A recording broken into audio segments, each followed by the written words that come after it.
Réalisant la gravité de la situation, il a parlé à son superviseur et est retourné d'urgence aux États-Unis.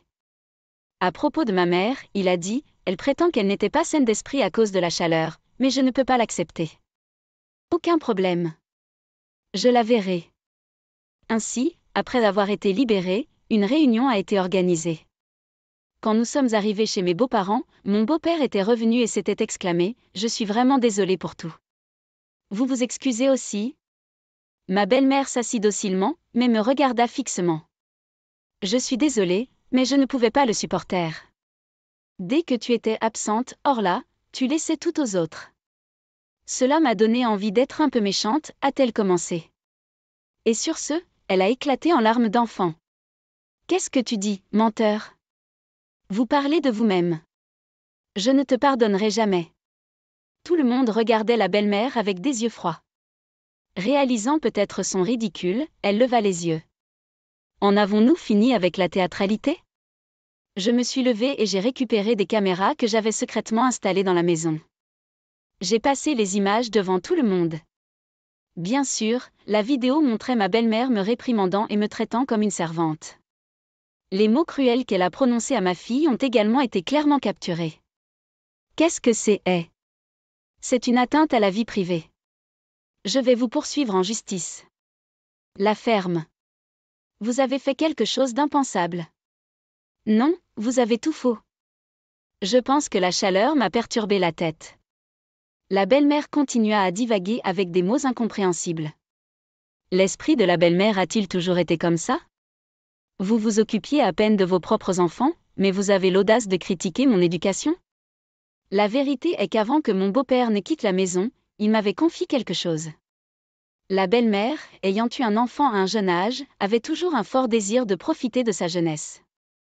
Elle négligerait Robert, laissant la plupart des soins aux enfants à son beau-père et à ses parents.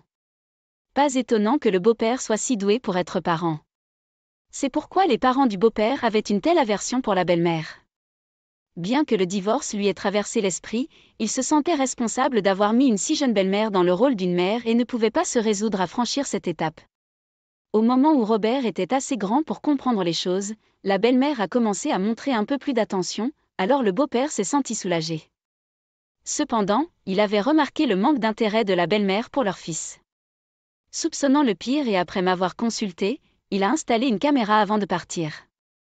L'accord était que si quelque chose de suspect se produisait, il en serait informé immédiatement, mais il ne s'attendait jamais à perdre le contact dès le premier jour. Lorsque la belle-mère a réalisé que son beau-père était impliqué, sa bravade intérieure a disparu. Son visage pâlit. J'ai appris plus tard qu'il lui avait dit que si elle se plantait à nouveau, il envisagerait le divorce. Vous ne vous souciez pas vraiment de Lily non plus, n'est-ce pas ? Quand j'ai posé cette question, elle a bégayé. Non, ce n'est pas vrai. C'est ma précieuse petite fille. Menteur. Décidant de cracher le morceau, je lui ai parlé de ce que j'avais appris de l'infirmière de la maternité. Depuis que le sexe de Lily a été confirmé, la belle-mère a appelé la clinique à plusieurs reprises. Ces demandes étaient scandaleuses, demandant des choses comme « Y a-t-il une chance que nous puissions encore avoir un garçon ?» Apparemment, ils ne m'ont pas dit d'éviter de me causer du stress. Finalement, le médecin en chef a pris les choses en main et les appels ont cessé. En entendant cela, je n'ai ressenti que du dédain et je me suis demandé comment elle pouvait traiter la vie humaine avec autant de légèreté. Mon mari et mon beau-père ressentaient la même chose. Sors. Partir. Maintenant. Mais les filles, elles sont tellement têtues et provocantes. Tout comme Orla. Les garçons sont plus faciles, ils écoutent quand on leur demande une petite chose, elles divaguent. Robert, tu es de mon côté, n'est-ce pas ? Soudain, Robert, qui était resté silencieux jusqu'à présent, se leva. Il a attrapé le bras de sa mère, et sans hésitation, l'a traîné dehors. Allié, êtes-vous sérieux ? Après ce que tu as fait à mes précieux Orla et Lily ? Je ne te vois même plus comme ma mère. Restez en dehors de nos vies. Sa mère avait l'air choquée. Elle se tourna vers moi en suppliant, Orla, je suis désolée. Je m'excuse. S'il vous plaît, convainquez-le et Lily pour moi. Mais ma décision était prise. Je ne veux plus jamais revoir ton visage. Je lui ai jeté son sac à main et j'ai verrouillé la porte d'entrée. Elle a provoqué une scène pendant un moment, mais lorsque nos voisins ont commencé à sortir pour voir ce qui se passait, elle, peut-être par embarras, s'est précipitée. Que s'est-il passé après? Mes beaux-parents ont eu plusieurs discussions avec leurs avocats. Elle essaya de se réconcilier à plusieurs reprises, mais ses sentiments s'étaient complètement refroidis. Finalement, elle a accepté le divorce à contre-ségur. Grâce au règlement de propriété de sa part, elle n'aura pas de difficultés financières pendant un certain temps, mais elle est toujours à la fin de la quarantaine. Tôt ou tard, elle devra travailler. Je ne sais pas si elle, qui n'a jamais travaillé un seul jour de sa vie, s'en sortira, mais elle devrait faire face à des difficultés. Quant à nous, la société de Robert a ouvert une nouvelle succursale au Texas, et il voulait s'y installer. Nous avons décidé de déménager. Notre nouvelle maison n'est qu'à 1 heure de route de chez mes parents. Chaque week-end, ils rendaient visite, complètement amoureux de leur petite fille. La petite Lily, qui est née petite, a tellement grandi qu'elle n'est plus dans les courbes de croissance. Mon beau-père a vendu sa maison et a commencé à vivre seul. Il a toujours été bon pour les tâches ménagères, donc il vit confortablement. Nous nous appelons souvent par vidéo, et il se présente toujours aux événements spéciaux de sa petite fille. Après tout, j'ai décidé de chérir ma famille plus que jamais. Bonjour, je m'appelle Roti, une femme d'une vingtaine d'années. Mon mari, Raymond, a le même âge que moi. Nous sommes mariés, mais nous n'avons pas d'enfants. Pendant les 2 premières années de notre mariage, nous avons décidé de ne pas avoir d'enfants pour profiter de notre temps en couple. À l'approche de notre 3e anniversaire, nous avons commencé à envisager d'avoir des enfants, mais quelque chose d'inattendu s'est produit. Mon frère cadet se mariait et nos parents l'ont aidé à payer le coût de la construction d'une nouvelle maison. Ils ont gentiment proposé de nous donner une aide financière, aussi. Avec cela, nous avions prévu de construire une maison dans les 2 prochaines années.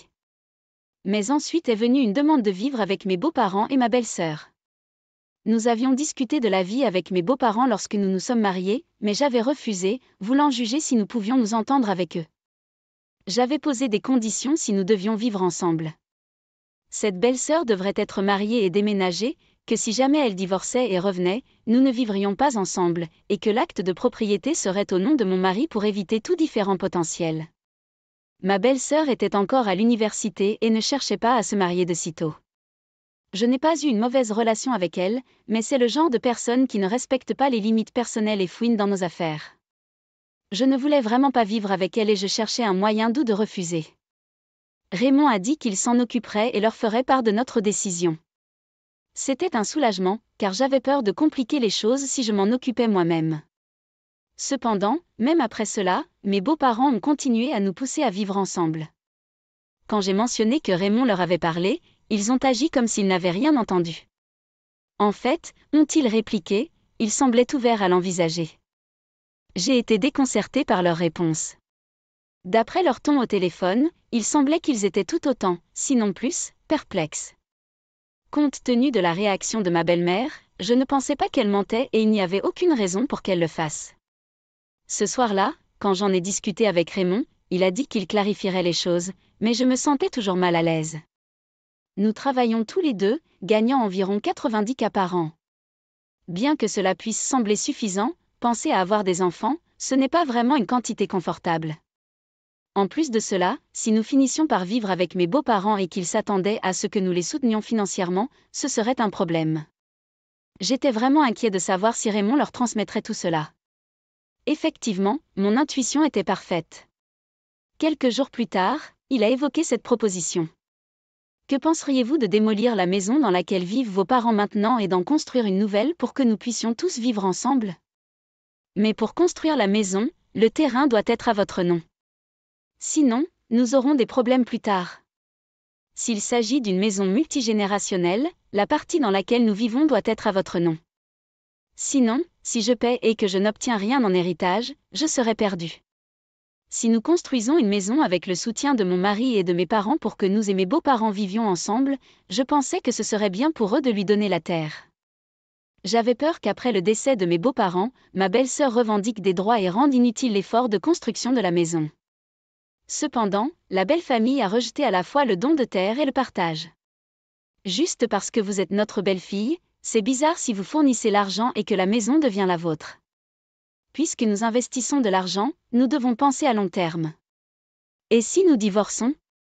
Et si nous arrêtions de vivre ensemble? Toute perte matérielle serait irréversible. Être belle-fille me rend encore plus prudente, mais mes beaux-parents et ma belle-sœur n'ont fait qu'insister sur leur point de vue. Je pensais que vivre ensemble serait bien une fois la question foncière réglée, mais j'ai réalisé que mon mari ne s'en sortirait pas aussi bien. Étant donné la nature envahissante de la belle-sœur, nous avons décidé de vivre séparément. Cependant, la position de mon mari est restée vague. Les mois ont passé sans changement, et quand je l'ai confronté avec frustration, il a dit énervé, « Nous allons discuter ce week-end, je ne peux pas décider seul. » Pour progresser, nous avons organisé une réunion chez mes beaux-parents pendant le week-end. Pourtant, pendant la réunion, il était d'accord avec tout ce que je disais, et tout ce que ses parents disaient, sans jamais prendre de position définitive. Exaspéré par son accord avec nos deux points de vue opposés, j'ai annulé le nouveau plan de la maison. Nous avons des points de vue opposés, et nous n'allons nulle part. Construire une maison est impossible maintenant. Vous pouvez discuter tous les quatre comme vous le souhaitez. Après avoir quitté brusquement la maison de mes beaux-parents, je suis rentrée à la maison et j'ai clairement fait part de ma position à mon mari quelques heures plus tard. Je ne suis plus intéressée à construire une maison dans ces circonstances, que nous vivions ensemble ou séparément. Et juste pour que vous soyez clair, je ne contribuerai pas un seul dollar. Si vous voulez une maison pour vivre avec vos parents, vous devrez la financer vous-même. Plutôt que de se défendre ou de s'opposer, le mari semblait hésitant et parlait peu. Quelques jours plus tard, ma belle-sœur est arrivée. Elle a immédiatement fondu en larmes sur le pas de la porte, me réprimandant d'être une épouse terrible. Voulant éviter de provoquer une scène pour les voisins, je l'ai laissée entrer à contre-séhure. Comment avez-vous pu abandonner vos parents? Diable! Je ne partirai pas tant que vous n'aurez pas changé d'avis sur la construction de la nouvelle maison. C'est déjà réglé. Nous ne construisons plus. Au début, mon mari a essayé de calmer la situation, mais comme sa belle-sœur continuait à pleurer et à plaider, il a commencé à se ranger de son côté. Après tout, nos deux parents l'attendaient avec impatience, et je ne peux pas supporter. Avez-vous l'intention de les garder dans cette vieille maison encore longtemps? La maison de leurs parents avait environ 50 ans avec un toit qui fuyait, des planchers qui grinçaient et ne durerait probablement pas une autre décennie. Ma belle-sœur a confronté mon mari, lui demandant s'il avait l'intention de rendre la vie de leurs parents misérable. Peu à peu, il a commencé à être d'accord avec les points de sa belle-sœur. Fatigué de leur comportement, j'intervins sévèrement. Entre mon mari et ma belle-sœur. Pensez-vous honnêtement que vous pouvez obtenir tout ce que vous voulez sans compromis? Les accords fonctionnent lorsque les deux parties en bénéficient. Ce n'est pas sorcier. Vous parlez à tous les deux, c'est comme avoir affaire à des enfants têtus. Vous faites des crises de colère et devenez immobile quand les choses ne se passent pas comme vous le souhaitez. Je contribue à l'argent, donc bien sûr j'ai des conditions. Il est audacieux de les rejeter et d'exiger des fonds sans dépenser les vôtres. Si vous êtes si préoccupé par nos parents, pourquoi ne commencez-vous pas à cotiser une fois que vous aurez trouvé un emploi après l'université? Arrêtez d'essayer d'utiliser les autres sans aucun sacrifice de votre part. Et provoquer une scène juste à la porte d'entrée? Ne réalisez-vous pas que c'est une nuisance pour les voisins? J'aimerais que vous réfléchissiez avant d'agir et de parler. Compte tenu des événements récents et de votre manque de considération, j'ai réalisé qu'il était hors de question de vivre ensemble. Comment ne pas obtenir cela? Se sentant submergée par ma détermination, ma belle-sœur s'est tue. Mon mari ne pouvait pas supporter la tension. Il a dit qu'il ramènerait sa belle-sœur chez ses parents. Et est parti. Pendant cette absence, j'ai appelé mon amie proche pour me confier à elle. J'ai avoué mon dilemme. Que ce soit pour prendre du temps loin de mon mari et de sa famille, en espérant que le temps arrangerait les choses, ou pour chercher constamment à comprendre par la conversation. Mon ami a répondu, « Vous êtes peut-être inébranlable dans votre position, mais ils ne plieront probablement pas leurs croyances non plus. Croire qu'à travers les discussions, tout le monde se comprendra n'est qu'une illusion. Il y a d'innombrables personnes dans le monde qui ne partageront jamais votre point de vue. Vous devez soit mettre de la distance entre vous, soit envisager le divorce. Sinon, vous finirez par être utilisé pour votre argent. » Ces mots ont renforcé ma détermination. Au fond de moi, je savais déjà qu'une compréhension mutuelle avec ma belle famille était peu probable. Et je savais que tout le monde n'en sortirait pas heureux. Je croyais sincèrement que nous avions entretenu une relation harmonieuse au fil des générations et je me sentais même à l'aise avec l'idée de vivre ensemble. C'était intimidant de penser à divorcer impulsivement de mon mari, avec qui j'avais autrefois désiré une vie. J'avais espéré résoudre les choses à l'amiable. Cependant, je ne pouvais pas ignorer les réalités. Que je choisisse le divorce ou que je continue le mariage, j'avais besoin d'argent pour vivre. Je ne pouvais pas risquer de le perdre. Si vous ne tenez pas bon, surtout en ce qui concerne l'argent, vous le regretterez. Il n'y a aucun moyen que cela puisse être résolu en douceur, a-t-elle conseillé. Suivant la suggestion de mon ami, j'ai pris des précautions comme déplacer mes cartes bancaires dans un coffre-fort. Mon mari était revenu à peu près au même moment. Au cours des 2 jours suivants, nous avons eu une longue discussion. Je comprends d'où vous venez, et c'est logique. Mais quand j'entends ma sœur et mes parents, je sens qu'ils ont aussi raison, a-t-il admis. Mon mari avait tendance à respecter les opinions de chacun, presque à l'excès. Pour être franc, il manquait de convictions fermes, facilement influençable par les autres. Cela le mettait souvent entre deux feux, ce qui en faisait une cible facile des 2 côtés. Reconnaissant son manque de conscience de ce trait, je l'ai confronté. Vous êtes d'accord avec moi quand vous écoutez mon point de vue. Et vous vous rangez du côté de votre famille lorsque vous entendez la leur. Vous ne soutenez pleinement aucun de nous. Ce n'est pas de la neutralité. Vous ne faites que changer de camp, vous transformer en traître. Il est facile d'étiqueter votre nature comme empathique et authentique. Mais dans cette situation, être facilement influençable n'est pas une vertu. Que veux-tu? Voulez-vous une vie avec nous 2? Ou voulez-vous aussi une vie avec votre famille? J'ai toujours pensé qu'il était normal de vivre avec toi, ou même avec nos parents. En vieillissant, je me suis sentie coupable de les faire rester dans cette vieille maison en bois. Tu n'étais pas enthousiaste, mais j'ai senti que tu t'échauffais à l'idée de vivre ensemble. Mais ce que tu as dit à ma sœur plus tôt m'a ouvert les yeux. Nous utilisions simplement leurs propriétés pour notre profit. Je pensais que ce serait gagnant-gagnant avec eux d'avoir une nouvelle maison et d'économiser sur les coûts du terrain. Mais vous faire payer, à vous et à vos parents, les 2 tiers pour apaiser nos inquiétudes? Ce n'est pas juste. Cela ne me dérange pas de vivre ensemble. Mais vous le faites, n'est-ce pas? Compte tenu de notre avenir, je comprends pourquoi il est difficile de construire une maison sur leur terrain et de vivre avec eux, surtout quand ils n'envisagent même pas de respecter nos conditions. Je comprends pourquoi vous ne voudrez peut-être même plus construire une maison. Je me sens coupable de compliquer les choses. Je regrette de ne pas avoir une opinion plus ferme. Alors reparlons-en avec vos parents. Si nous ne pouvons pas trouver de solution, nous nous éloignerons d'eux. Je ne serai pas utilisée par eux et je ne me contenterai pas d'obéir silencieusement. Si vous vous rangez de leur côté, ne serait-ce qu'une seule fois au cours de cette discussion, je les considérerai comme votre seule famille et n'exclurai pas le divorce. Qui est votre vraie famille? Tu es la raison pour laquelle je me suis mariée. Je te vois comme ma famille et je donne la priorité à notre vie ensemble. Je considère donc mes parents comme un autre foyer. Si vous voulez prendre vos distances, je respecterai cela. Je suis prêt à renoncer à essayer de plaire à tout le monde. Ensuite, mon mari et moi avons discuté de notre approche future. Nous avons d'abord clarifié ce que signifiait la distanciation. Il a suggéré de vivre à 1 heure ou plus de chez ses parents et de ne leur rendre visite que pendant les célébrations du Nouvel An, les mariages ou les funérailles. J'ai souligné que s'il n'y a pas de distance émotionnelle, cela ne fera aucune différence. Et si nous les rencontrions pour le Nouvel An et qu'ils nous mettent la pression pour que nous vivions à nouveau ensemble? Sans cette barrière émotionnelle, cela ne sert à rien. En conséquence, nous avons décidé de ne pas nous engager avec eux, sauf pour les mariages ou les funérailles, jusqu'à ce qu'ils ne soient plus mobiles. Cependant, s'ils atteignent un point où ils ne peuvent plus bouger et que ma belle-sœur ne peut pas s'occuper d'eux, mon mari voulait aider un peu. Je ne suis pas sans cœur. Pour mon mari, ses parents sont la seule famille qu'il a élevée. Il serait cruel de les abandonner. Je n'avais pas l'intention de l'arrêter. Le week-end, nous nous sommes retrouvés chez ses parents pour discuter. Nous ne pouvons pas simplement donner la terre. C'est mon héritage. Mon atout. Si nous supportons le fardeau financier, le titre ne devrait-il pas être à notre nom? N'est-ce pas injuste autrement? Nous sommes une famille. Qu'y a-t-il de mal à ce qu'il s'agisse d'un actif partagé? Vous rendez-vous compte à quel point l'argument du beau-père est irrationnel? Il ne contribue pas un seul dollar.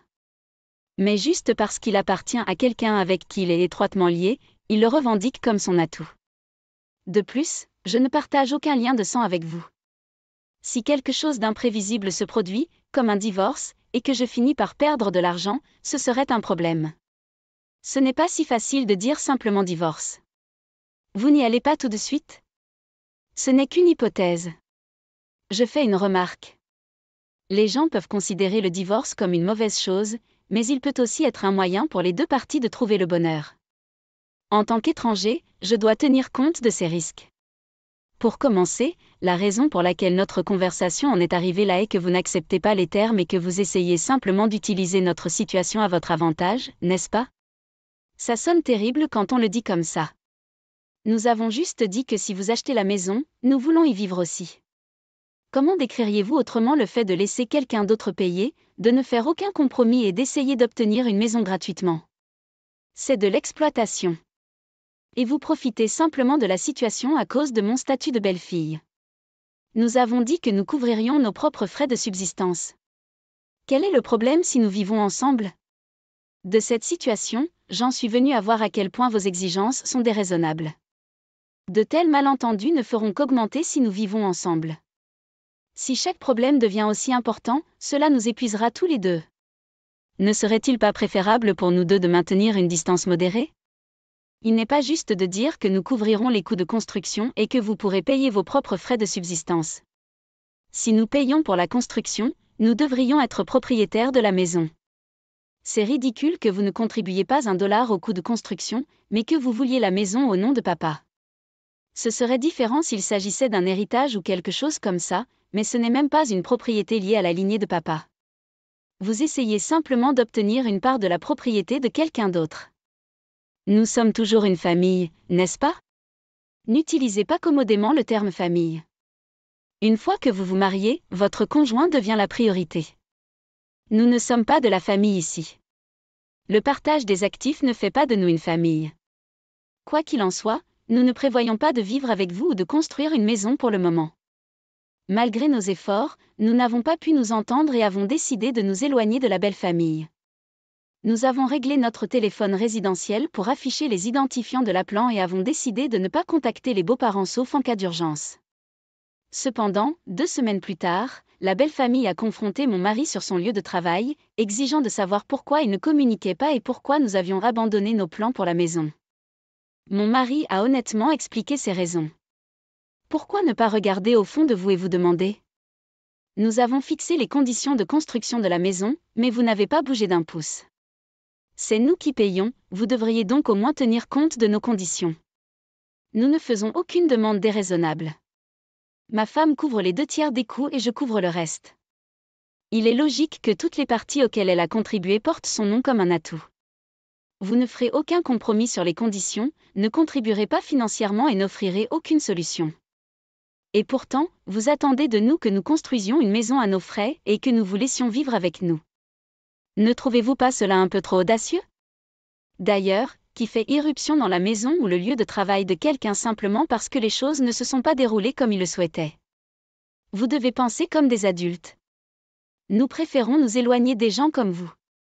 Avec cela, il a réussi à repousser ses parents livides.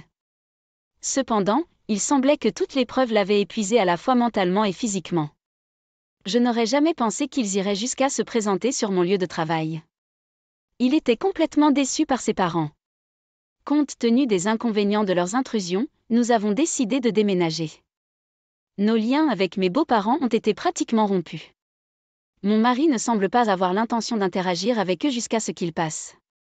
Dans notre nouvel endroit, nous avons acheté la maison de rêve que nous avions toujours voulu et la vie est revenue à la normale. Au cours de nos discussions, nous étions préparés à un divorce potentiel. En fait, plusieurs amis ont suggéré que nous nous séparions. Mais après en avoir parlé, aucun de nous ne voulait jeter tout ce que nous avions construit ensemble. Nous avons ressenti le désir de nous soutenir mutuellement aussi longtemps que nous le pouvions. Grâce à cette expérience, mon mari a réfléchi à la facilité avec laquelle il est influencé par les autres et est depuis devenu plus assertif dans l'expression de ses opinions dans notre vie quotidienne. Maintenant, notre lien est plus fort qu'il ne l'était avant cet incident et notre relation s'est améliorée. Nous avons discuté de fonder une famille bientôt. Nous espérons avoir la chance d'avoir un enfant merveilleux. Nous visons à respecter les opinions de chacun et à vivre heureux ensemble pour le reste de notre vie. Lors d'une réception de mariage, annonce le maître de cérémonie, Olivia aimerait dire quelques mots à tout le monde. Olivia prend le micro et dit « Salut tout le monde !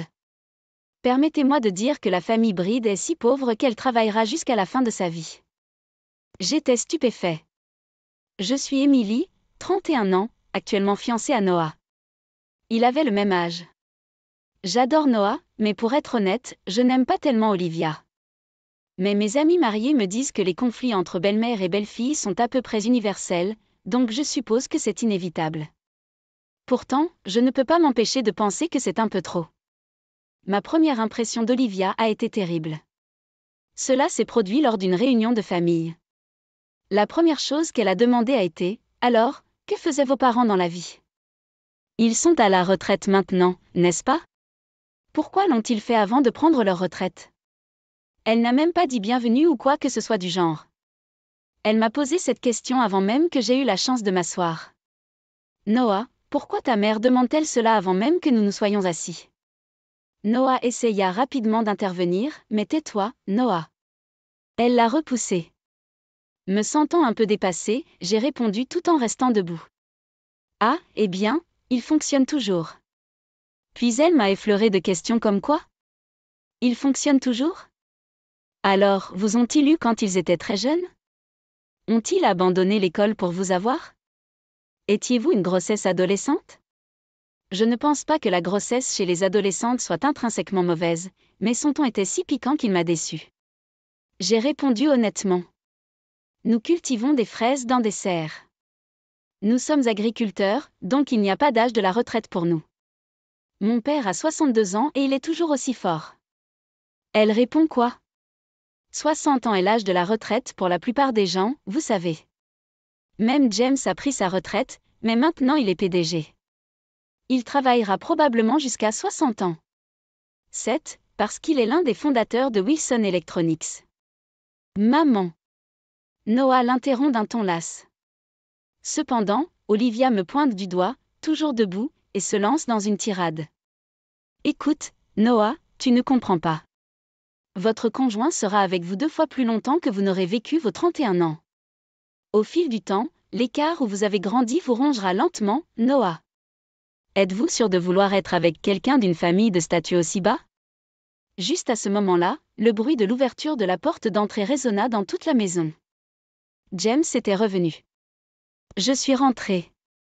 Une voix vint de l'entrée. Et puis vous avez voyagé loin. Prenons un thé. S'il vous plaît, asseyez-vous. Le comportement d'Olivia changea en un instant.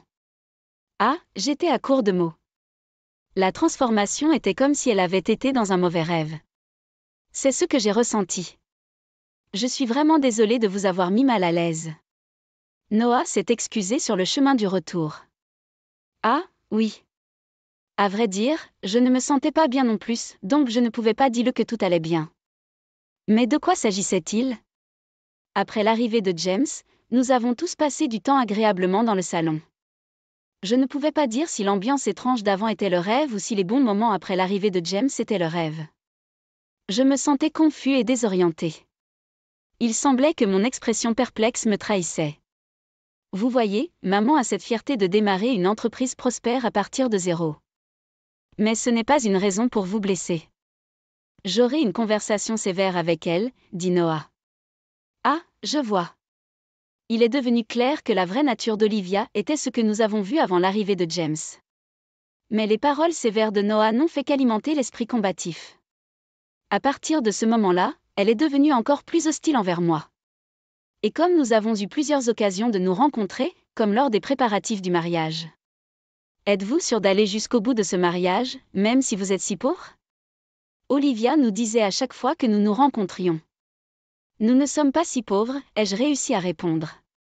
Mais tu es définitivement plus pauvre que nous, rétorqua-t-elle. Absolument. Je ne sais pas combien de revenus a la famille de Noah, mais je sais qu'ils ont une entreprise prospère. Assez, maman. Même Noah claqua sa main sur la table de colère. un mariage entre les deux personnes impliquées, n'est-ce pas? Et votre attitude, critiquer la famille d'Emily dans le dos de papa et essayer de la faire sortir du mariage est tout simplement insupportable. C'est vraiment sournois. Tu sais quoi? Si vous détestez à ce point l'idée de notre mariage, vous n'êtes pas obligé de venir au mariage. Papa a dit qu'il devait le manquer à cause d'importantes transactions commerciales à l'étranger. Alors que diriez-vous que les deux parents n'y assistent tout simplement pas? Cela sembla allumer un feu sous Olivia. Nous verrons ce mariage, murmura-t-elle, laissant ses mots en suspens.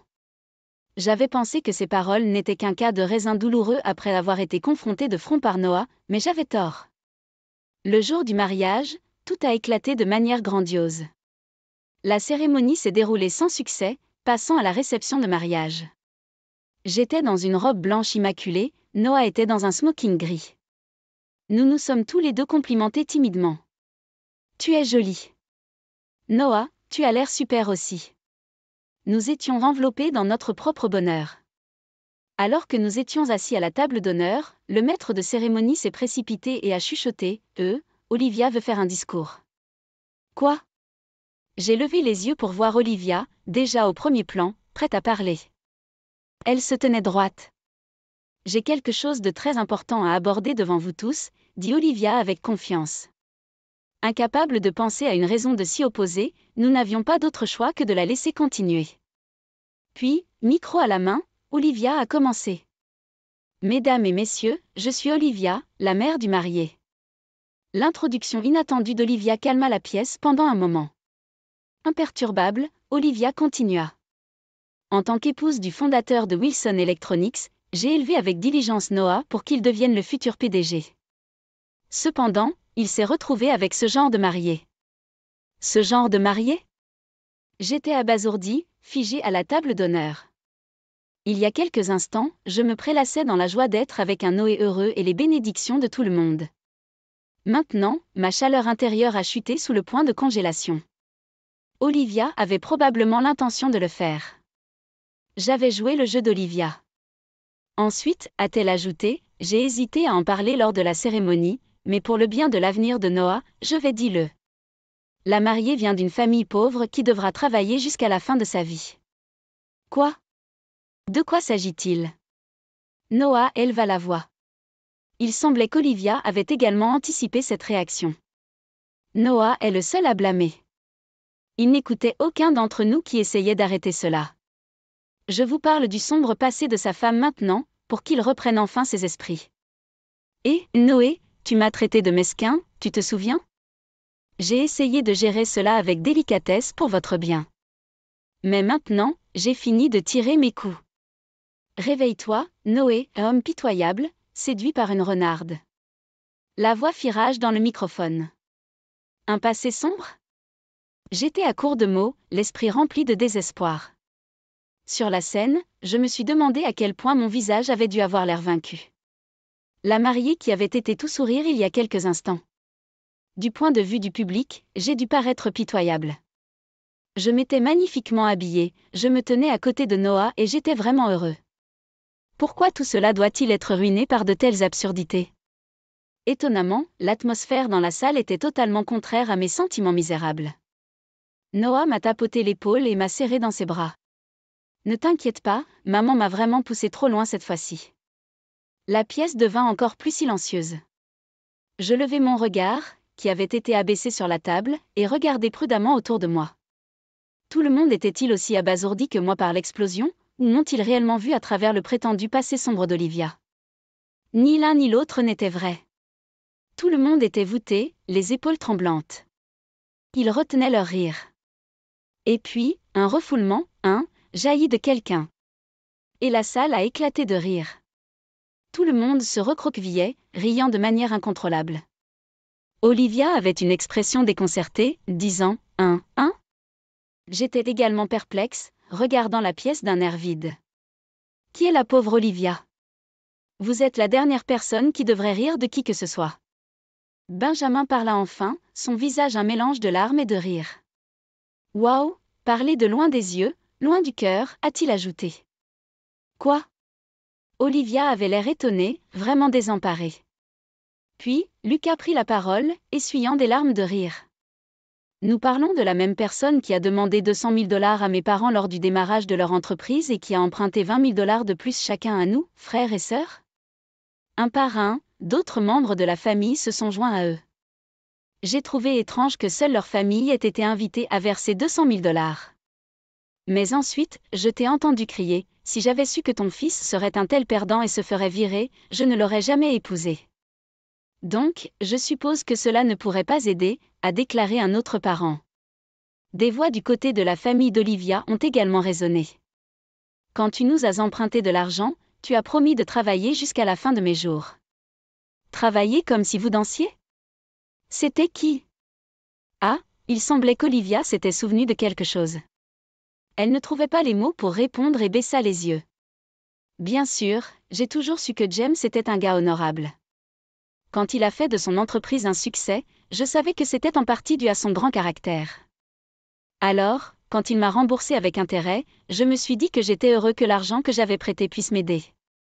Mais en vous entendant parler sur cette scène de la façon dont je tire parti de l'argent de mes parents, cela m'a fait penser que vous devriez peut-être les rembourser au paradis. Il semblait que c'était la vérité. Après tous ces discours sur le fait de me traiter de pauvre, elle avait elle-même exigé de l'argent. Maintenant, c'était à mon tour de baisser les yeux et de retenir mon rire. Pouvons-nous dire quelque chose? Au milieu des rires, une personne vêtue d'une tenue formelle s'est levée d'une voix autoritaire. Une robe formelle signifiait, oui, c'était ma mère. Elle s'approcha d'Olivia d'un air affirmé, croisa les bras et exerça une pression avec un regard fixe. Que entendez-vous par famille pauvre? Je pensais exactement ce que j'ai dit. L'attention avait changé et Olivia semblait soulagée. Elle a adopté une position agressive envers ma mère. Vous travaillez toujours, même si vous avez atteint l'âge de la retraite. C'est ce que font les familles pauvres. C'est pourquoi je déteste les agriculteurs. Tellement présomptueux. Je pouvais même voir une broche voler vers ma mère depuis mon siège. Cette fois, ma mère a ri au nez d'Olivia. Olivia, tu me fais vraiment rire. Vous nous considérez comme de simples agriculteurs sans même savoir ce que nous faisons. Elle a ensuite pointé du doigt mon père. Nos fraises pèsent souvent plus de 2 onces chacune. Nous cultivons une variété de bail à 500 $ appelée Emily Princess, et nous défions les records du monde Guinness chaque année. Papa semblait étrangement timide quand il a dit « Eh bien ». Puis ma mère a jeté le gant. Qu'y a-t-il de mal à travailler jusqu'à la fin de sa vie? Que diriez-vous de dire que nous défions les records du monde jusqu'à la fin de notre vie? Je m'appelle Emily. Cette variété de fraises a été nommée d'après moi. Quoi? Prise au dépourvu par l'ampleur de tout cela, Olivia avait l'air hébétée. Plus de 2 onces par bail, voyez-vous. Maman utilise ses doigts pour montrer la taille. Environ 2 à 3 pouces, facilement 3 fois la taille d'une fraise ordinaire. Vous n'en avez jamais eu, n'est-ce pas? Je sais que tu veux le dis-le, étant tout haut et puissant. Olivia s'effondre sur son siège. Maman regarde Olivia en ricanant comme pour se moquer d'elle. Juste après que ma mère ait fermé Olivia, je suppose que Noah avait raison. Olivia nous regardait de haut. Une autre voix résonne d'une autre table. Quelle est cette voix? C'est une voix que je reconnais. Olivia regarde la table et ses yeux recommencent à tourner. La vie d'Olivia est-elle terminée? Cette table est pour les amis du marié, et la personne qui se tient là est James. La salle bourdonne. Au milieu du bavardage, James commence à parler. Noah m'a dit qu'Olivia s'opposait au mariage. La famille d'Emily parle de dénigrement dans mon dos. Olivia pensait qu'elle pouvait le faire parce qu'elle parle toujours de la dignité du travail, pensant qu'elle ne peut pas rabaisser Emily ou sa famille devant moi. Noah m'a dit que les commentaires d'Olivia lors de nos réunions de planification étaient sournois. Olivia, vous faisiez un travail honorable en tant que femme au foyer. J'ai supposé que vous respectiez le concept de travail et que vous me respectiez aussi. Alors, je l'ai dit à Noah.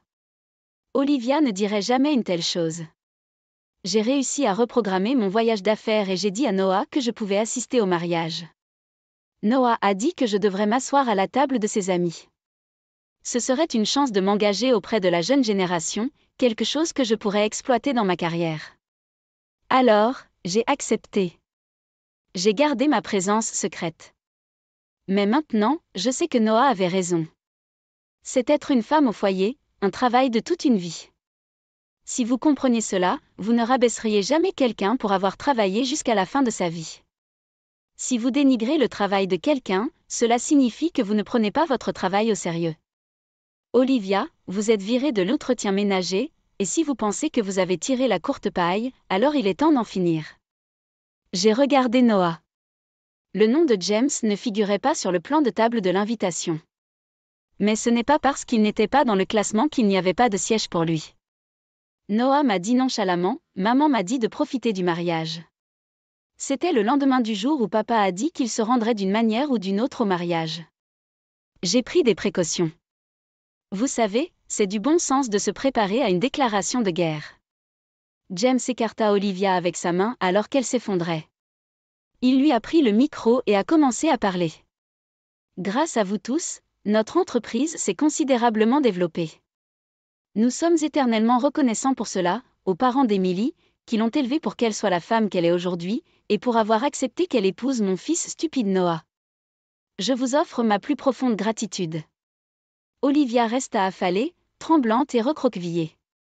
Des parents, James et nos parents. Tout le monde pointait du doigt. C'était en effet une situation où elle était isolée de tous les côtés. Mais, laissant Olivia de côté, félicitations, Emily. Des applaudissements ont éclaté de partout. L'atmosphère est instantanément passée à la célébration. Travailler jusqu'à la fin de ma vie? Ça a l'air génial. Je danserai jusqu'à ce que je tombe. Danser jusqu'à la fin des temps. La réception de mariage s'est terminée par une fête animée. À la fin, James et Olivia se séparèrent. La raison de la séparation de James était la suivante. Il est fier de son travail. Il n'est pas d'accord avec les gens qui minimisent le concept de travail. Et, à moins que quelqu'un qui s'est comporté si grossièrement au mariage ne soit exclu de la famille, il ne serait pas possible de s'excuser correctement auprès de mon père et de ma mère. Olivia s'était plainte de ne pas vouloir travailler à son âge vers la fin de sa vie. Mais, après discussion, ils ont divorcé. Elle a commencé à travailler à contre-séure. Elle avait rabaissé James en disant que tout le monde pouvait travailler, mettant en valeur son caractère arrogant. Elle ne pouvait pas garder un emploi. Noah m'a dit qu'elle était toujours au chômage et lui avait même demandé une aide financière, qu'il a refusée. Il a dit qu'il avait coupé les ponts avec elle. Quant à mon père et ma mère, leur méga fraise n'est qu'à quelques centimètres d'entrée dans le livre Guinness. Le fruit géant était évalué à $500 et même après avoir atteint l'âge de la retraite, ils ont construit un somptueux manoir payé en totalité. Et nous vivons dans le deuxième manoir somptueux. Et Noah est devenu le président de deuxième génération de Wilson Electronics. Valorisant le caractère sacré du travail comme une expérience dans ce mariage, Noah se débrouille bien en tant que chef d'entreprise. Et maintenant, je suis enceinte de la troisième génération de présidents. Avec rigueur et amour, je veux élever notre enfant pour qu'il trouve de la joie dans le travail et devienne une personne que tout le monde peut respecter, dit Noah. Il n'est même pas encore né. Mais il est crucial de s'installer sur une approche éducative. Et je sais qu'un enfant de cet homme grandira sûrement pour devenir une telle personne. Sentez-vous en sécurité pour naître. Je me frottais le ventre. Bienvenue à la maison. Vous êtes de retour assez tôt aujourd'hui. Eh bien, oui, j'ai acheté des sushis pour que nous les mangions tous. J'ai été surprise de recevoir une réponse de mon mari, qui m'ignorait depuis plus d'un mois. En plus de cela, il tenait des sushis de haute qualité. Quelque chose semblait suspect. Je suis devenu plus méfiant et j'ai secrètement échangé mes sushis avec ceux de ma belle-mère. Oh mon Dieu, ça a l'air délicieux. Creusons tout de suite. Allez, mangez. À ma grande surprise, même ma belle-mère a commencé à me parler. Il doit se passer quelque chose. Convaincue de cela, j'ai fait semblant d'aller à la cuisine pour faire du thé, les encourageant à commencer à manger en premier. Puis, derrière la porte, j'ai observé leur réaction. Et puis ma belle-mère, qui a mangé les sushis, a commencé à frissonner et à tousser. Des mots incroyables ont été prononcés par eux. Je m'appelle Suzanne, j'ai 29 ans. Je me suis mariée à Ryan, que j'ai rencontré lors de la présentation de mon père il y a 6 mois. J'ai grandi avec mon père strict, qui déteste la malhonnêteté, et ma mère douce mais volontaire. Je suis, pour le dire gentiment, une personne sérieuse, ou pour le dire mal, quelqu'un qui ne peut pas s'adapter aux gens qui m'entourent. J'ai peu d'amis. Même après être devenue adulte, je n'ai eu aucune expérience romantique. Mon père inquiet m'a présenté à Ryan, qui travaillait dans l'entreprise où mon père était chef de département. Mon père semblait avoir de grandes attentes pour Ryan. La première impression de Ryan a été sérieuse et amicale. Il écoutait attentivement les histoires de mon père et engageait également la conversation, ce qui rendait l'atmosphère agréable. Apparemment, Ryan avait une bonne réputation dans l'entreprise. Ses supérieurs lui faisaient confiance et s'entendaient bien avec ses collègues en raison de sa nature amicale. Lors d'une beuverie, lorsque mon père a mentionné qu'il avait une fille, Ryan a demandé à être présenté, et mon père était plus qu'heureux de l'aider. Mon père semblait un peu excité, pensant que le printemps était enfin arrivé pour sa fille à la fin de la vingtaine. C'était la première fois que je voyais mon père habituellement sérieux et strict aussi excité. Il devait s'inquiéter de mon avenir. Je voulais être à la hauteur des attentes de mon père. Je n'avais jamais rencontré un homme qui me parlait à mon rythme comme Ryan. Au fur et à mesure que nous parlions, je suis devenue de plus en plus attirée par lui, et après quelques dîners ensemble, nous avons commencé à sortir ensemble. Au cours de notre relation, j'ai visité la maison familiale de Ryan et j'ai rencontré sa mère à plusieurs reprises. Elle, comme Ryan, était amicale et prévenante envers ma nervosité. Je me suis dit, si je pouvais me marier dans cette famille. Et juste au moment où je pensais à cela, Ryan a demandé en mariage et nous nous sommes mariés. J'étais si heureux à ce moment-là. Mais, 6 mois après notre mariage, je n'ai pas pu m'empêcher de le regretter. Le sujet de la vie commune a été abordé dès notre mariage. Ma belle-mère, qui a perdu son mari, semblait seule et a fait appel à Ryan. À l'époque, je ne doutais pas de ma belle-mère et j'ai tout de suite accepté l'idée de vivre ensemble. Cependant, c'était le début de tout. Dès que nous nous sommes mariés, l'attitude de ma belle-mère a complètement changé. C'était comme si son comportement précédent était un mensonge et elle a commencé à me voir comme un ennemi. Suzanne, pourquoi ne peux-tu rien faire de bien? Le dîner est tardif et il y a tellement de nourriture. Il n'y a aucun moyen de manger tout cela. S'il vous plaît, réfléchissez un peu. Mais, hier, vous m'avez dit de faire plus de plats. J'ai fait de mon mieux pour les faire pour vous. Quoi? Êtes-vous en train de dire que c'est de ma faute? Non, je ne voulais pas dire ça. Quoi qu'il en soit, l'heure du dîner est à 18h. S'il vous plaît, soyez ponctuel à partir de maintenant. Vous ne pouvez même pas préparer un vrai repas. Je n'aurais jamais pensé que quelqu'un comme toi deviendrait ma belle-fille. Ce genre de choses arrive presque tous les jours. Les demandes de ma belle-mère changent constamment et même si j'essaie d'y répondre, elle se plaint d'autre chose. C'était la même chose cette fois. Après avoir terminé le travail et m'être précipitée à la maison, j'ai fini de préparer le dîner à 18h. Mais ma belle-mère ne s'est pas présentée à la table avant 19h. Elle s'est plainte que la nourriture était froide et que je n'étais pas assez prévenant. Ryan rentre généralement tard à la maison en raison des heures supplémentaires et des rassemblements sociaux. En conséquence, surtout les soirs de semaine, j'ai dû endurer plus d'attaques de ma belle-mère. Devant Ryan, ma belle-mère se comportait un peu plus retenue.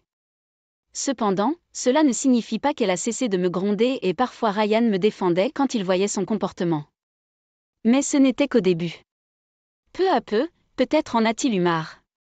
Et un jour, Ryan m'a dit ça. S'il vous plaît, essayez de vous adapter à ma mère.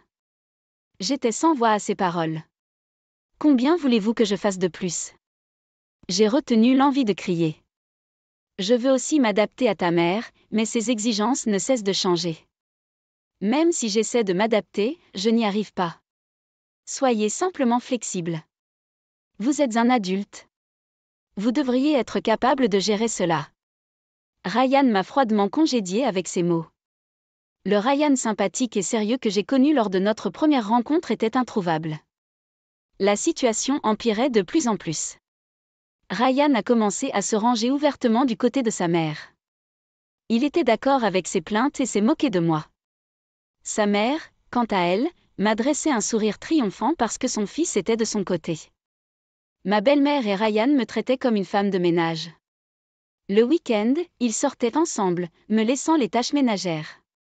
où ils sortaient manger ensemble, même si j'avais préparé le dîner. Il y avait aussi des moments où Ryan ramenait des plats à emporter à la maison juste pour lui et sa mère. La seule raison pour laquelle je n'ai pas quitté leur maison était que je ne voulais pas inquiéter mes parents. Mes parents étaient ravis quand j'ai commencé à sortir avec Ryan.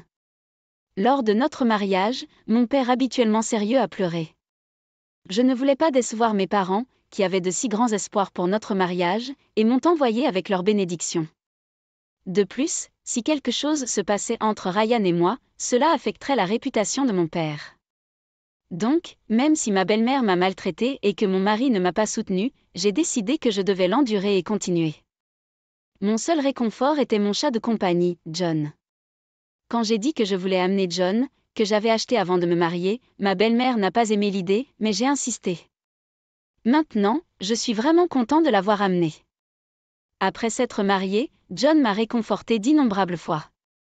D'une manière ou d'une autre, j'ai réussi à passer chaque jour jusqu'à ce qu'un jour, cela commence soudainement. Ma belle-mère et mon mari ont commencé à m'ignorer. J'ai été intriguée par ce changement soudain sans avertissement ni raison. J'avais beau essayer de parler, j'étais ignorée. Demander une raison ou essayer de faire des compromis était vain. Même lorsque j'essayais de parler ou de faire le ménage, j'ai continué à être ignorée. Puis, un mois plus tard, Ryan, qui rentre habituellement à la maison vers 19h au plus tôt, est rentré inhabituellement tôt vers 18h ce jour-là. Comme je pensais être ignorée, je l'ai appelé. Bienvenue à la maison. Vous êtes de retour assez tôt aujourd'hui. Eh bien, oui. J'ai acheté des sushis pour que nous les mangions tous. J'ai été surprise de recevoir une réponse de mon mari, qui m'ignorait depuis plus d'un mois.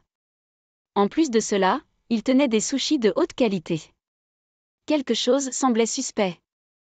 Avant de pouvoir me réjouir qu'il me parle enfin et achète des sushis, je me suis demandé ce qu'il faisait. Comme je trouvais le comportement de mon mari étrange. De plus, Ryan a placé ma part de sushis sur la table en premier. Au cours des derniers mois, il n'y a pas eu une seule fois où mon mari m'a donné la priorité sur sa mère. C'est vraiment suspect. Au fur et à mesure que ma méfiance grandissait, j'ai secrètement échangé mes sushis avec ceux de ma belle-mère. Oh mon Dieu, ça a l'air délicieux. Creusons. Allez, Suzanne. Mangez rapidement. Étonnamment, même ma belle-mère a commencé à me parler. Il doit se passer quelque chose. Convaincue de cela, je les ai encouragés à commencer à manger en premier. Je vais aller faire du thé. Vous allez tous les deux de l'avant et commencer à manger. Oh, je me sens mal, mais vous avez raison. Le thé chaud est parfait avec les sushis. Nous allons commencer à manger, alors revenez vite.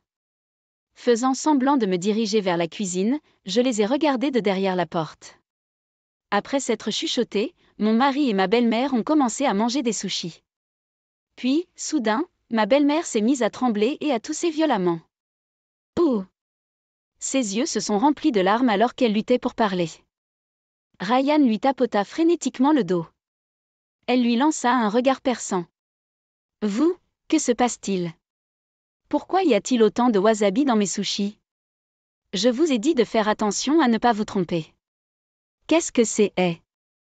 Je ne l'ai pas fait, j'ai d'abord posé les sushis de Suzanne. Il n'y a aucun moyen que j'ai fait une erreur. Mais je ne peux pas manger ça. Je voulais voir Suzanne souffrir de manger des sushis au wasabi. Mais maintenant, le plan est ruiné à cause de votre erreur. On fait quoi? Je ne pouvais pas rester silencieux après avoir entendu leur conversation. Que diable se passe-t-il ici? Beaucoup de wasabi? As-tu essayé de me faire souffrir? Les deux avaient un regard sur leur visage. Cependant, ma belle-mère a rapidement changé d'expression et a ricané. C'est juste. Nous vous avons ignoré pendant un mois entier, mais vous aviez l'air d'aller bien. Alors, nous avons pensé vous taquiner un peu. C'est terrible. Qu'est-ce qui est terrible? Vous devriez être reconnaissant tout comme une belle fille inutile de rester dans la maison. Même si ma belle-mère m'a crié dessus, mon mari n'a pas essayé de l'arrêter. Je n'en pouvais plus. J'ai finalement laissé échapper les mots que je retenais. Je retourne chez mes parents. J'ai rassemblé mes affaires essentielles et j'ai mis John dans une cage de transport. Alors que je marchais vers la porte avec mes sacs, Ryan a finalement essayé de m'arrêter. Allez, vous plaisantez, non? C'est trop pour une petite blague.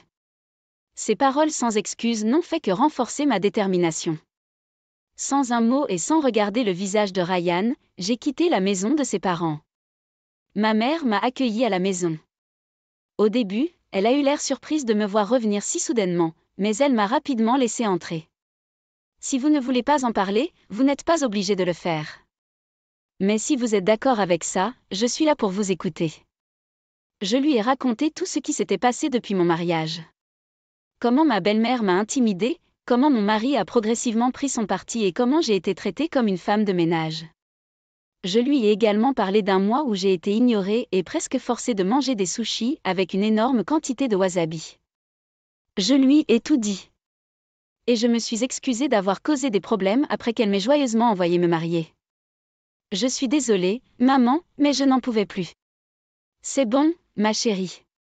Ton père et moi voulons juste que tu sois heureux. Nous ne voulons pas que tu sois avec Ryan si cela te cause tant de douleur. Tu es fort depuis si longtemps. Au mot de ma mère, les larmes que j'avais retenues ont commencé à déborder. Mon père est rentré du travail et après avoir entendu la situation de ma mère, il a incliné la tête devant moi. Je suis vraiment désolée. C'est parce que je voulais présenter Ryan. Je n'avais aucune idée qu'il était comme ça. Avec un regard peiné sur son visage, mon père m'a fait me sentir encore pire. Puis un appel est arrivé. C'était de Ryan. Le téléphone a sonné pendant un moment, mais je n'y ai pas répondu du tout. J'ai continué à regarder l'écran, attendant la fin de l'appel, et finalement, il a cessé de sonner. C'est alors que j'ai remarqué une notification d'une application. C'était l'application de surveillance pour animaux de compagnie que j'avais installée pour John. Je l'avais configurée pour m'envoyer un rappel à ce moment-là pour m'assurer de ne pas oublier de remplir l'eau de John avant d'aller au lit.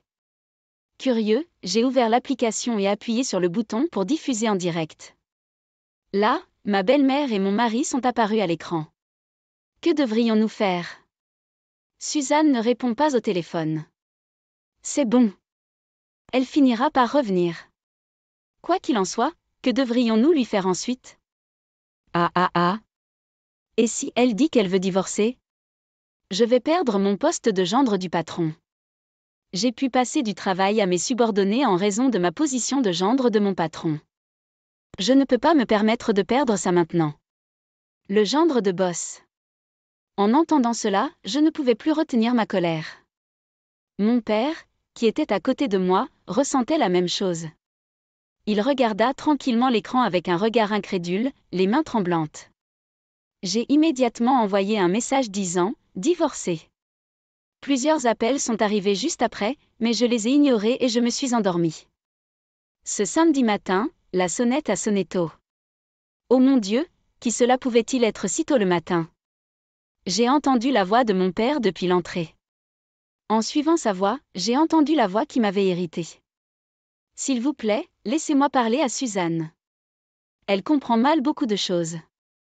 C'était Ryan. Comme je n'ai pas répondu à ses appels, il est venu jusqu'à chez moi. Ne voulant pas causer plus d'ennuis à ma mère, je suis allée à la porte d'entrée.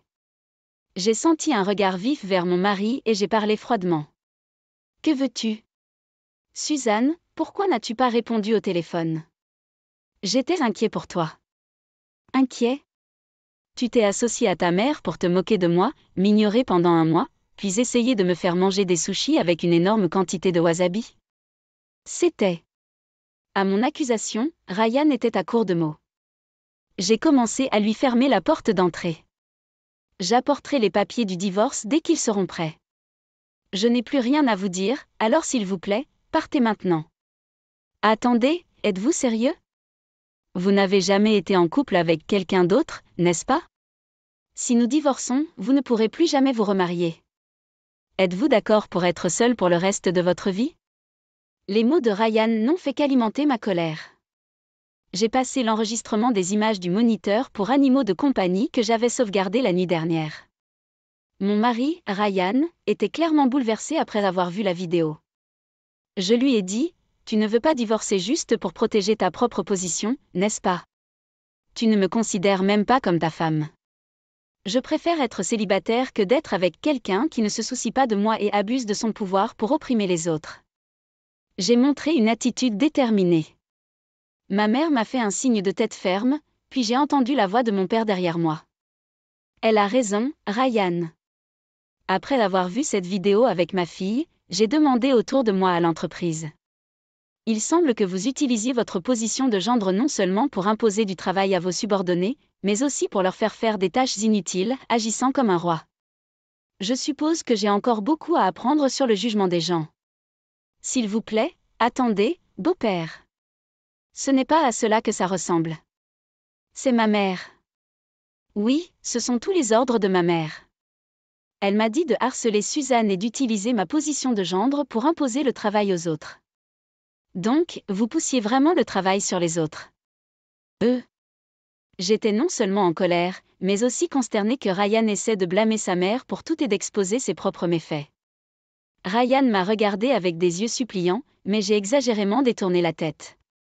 À ce moment-là, j'ai entendu une autre voix agaçante. Ryan, je suis venue t'aider. Il semblait que ma belle-mère était venue aider Ryan, mais à ce moment-là, Ryan avait déjà trahi sa mère. Il l'a pointée du doigt et a dit, c'est tout ce qu'elle fait. Ma belle-mère avait l'air confuse. Que voulez-vous dire, Ryan? Je suis venue ici pour être à vos côtés. Essayez-vous de faire de moi le méchant? Vous êtes le méchant? Tout est de ta faute, maman. Si vous n'aviez pas harcelé Suzanne, rien de tout cela ne serait arrivé. Nous ne parlerions pas de divorce et je ne craindrais pas de perdre mon poste. Ne me blâmez pas. C'est de ta faute d'avoir essayé de te débarrasser de moi. Tous les deux n'arrêtaient pas de se blâmer l'un l'autre et mon père, ma mère et moi n'avions pas d'autre choix que de regarder avec étonnement. Leur dispute ne semblait pas se terminer de sitôt. Mon père, fatigué de tout cela, a soupiré et a pris la parole. Vous pouvez vous disputer à ce sujet à la maison. Je suis déçu de découvrir que toi, Ryan, tu es une personne si méprisable. Il a été question de vous promouvoir, mais je vais annuler cela. Quoi? Ryan a regardé mon père avec des yeux désespérés, mais mon père n'a pas changé d'attitude. Et puis, notre divorce a été officiellement décidé sur place. Nous avons imprimé les papiers de divorce à la maison et les avons signés immédiatement. Les méfaits de Ryan au travail et son divorce d'avec moi, la fille du patron, sont devenus bien connus et il s'est senti si mal à l'aise qu'il a proposé de démissionner. Il a essayé de trouver un nouvel emploi, mais les rumeurs se sont propagées à d'autres entreprises du même secteur et il n'a pas été embauché. Il essaie de passer à une autre industrie, mais ça ne va pas bien. Après s'être disputé avec sa mère à propos de cet incident, Ryan a quitté la maison de ses parents et a commencé à vivre seul, mais il n'a pas d'argent et vit dans un appartement miteux. Il fait des travaux de jour pour s'en sortir, s'en sortant à peine chaque jour. Sa mère, qu'il adorait, vit maintenant seule et se sent seule. Les voisins ont découvert qu'elle maltraitait sa belle-fille, et elle vit une vie sans conversation, recevant des regards froids. Je vis à nouveau avec mes parents, juste nous trois. Maintenant que le fardeau de mon ex-belle-mère et de Ryan est parti, je peux me concentrer sur mon travail mieux que jamais et on m'a confié de plus grandes responsabilités. 1 an après le divorce, je vois les signes d'un nouveau printemps arriver dans ma vie. La personne est un collègue junior avec qui j'ai mené à bien un projet. Depuis que nous avons rejoint l'entreprise, nous avons travaillé ensemble à de nombreuses reprises et construit une relation de confiance. Jusqu'à récemment, nous ne parlions que de travail, mais dernièrement, j'ai été invitée à des repas et l'autre jour, il m'a invitée à sortir. Cette fois, je veux construire une famille heureuse, et je crois qu'avec lui, mon souhait